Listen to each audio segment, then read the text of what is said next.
Con su permiso, Presidenta. Compañeros y compañeras, vengo a esta tribuna para presentar la iniciativa de Ley General de Consulta a los Pueblos y Comunidades Indígenas. Como ustedes saben, México es firmante de los acuerdos internacionales que establecen derechos humanos, económicos, sociales, culturales y políticos, que incluso han sido incorporados en nuestra Carta Magna, pero en la práctica han sido quebrantados por diferentes instancias de gobierno, procuración de justicia y por corporaciones policíacas y militares. El Estado mexicano, a través de la reforma constitucional publicada en junio del 2011, elevó a rango constitucional los derechos humanos consagrados en el Pacto Fundacional de la República y en los tratados internacionales ratificados por nuestro país. Los derechos humanos plasmados en el Convenio 169 sobre pueblos indígenas y tribales en países independientes de la Organización Internacional del Trabajo ya son normas constitucionales, por lo que todas las autoridades de los tres órdenes de poder tienen la obligación de promover, respetar, proteger y garantizar. Así, el Convenio 169, en concordancia con la fracción novena del apartado B del artículo 2 constitucional, consagra el derecho de los pueblos indígenas a ser consultados por las autoridades de los tres órdenes de gobierno antes de adoptar cualquier acción o medida susceptible de afectar sus derechos o intereses.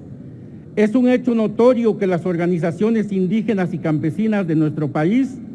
han tenido que recurrir a su derecho de resistencia en situaciones de carencia extrema, porque el Estado no toma en consideración la situación de vulnerabilidad de sus derechos. Las concesiones mineras y la instalación de megaproyectos otorgadas por el gobierno federal han generado conflictos con las poblaciones afectadas y se ha escalado la confrontación entre las comunidades indígenas con las empresas privadas nacionales y extranjeras interesadas en la explotación de los recursos ahí existentes. En esos casos, los gobiernos han optado por disolver las manifestaciones de inconformidad, reprimiendo y encarcelando a dirigentes sociales, evitando así construir un país con paz y justicia. Los sectores más desprotegidos han sido los pueblos y comunidades indígenas. Por ello, en el examen periódico universal del 2013, realizado por el Consejo de Derechos Humanos de la ONU, esta instancia recomendó al Estado y gobierno mexicano realizar una ley de consulta para pueblos y comunidades indígenas, la cual, a la fecha, no se ha materializado, existiendo un incumplimiento del presidente de la República y demás representantes del Estado mexicano. La consulta previa es un derecho fundamental que tienen los pueblos indígenas. Cada vez que alguna autoridad de los tres órdenes de gobierno quiera tomar una decisión que pueda afectarles, o cuando se pretenda realizar proyectos, obras o actividades dentro de sus territorios que puedan perjudicarles directa o indirectamente.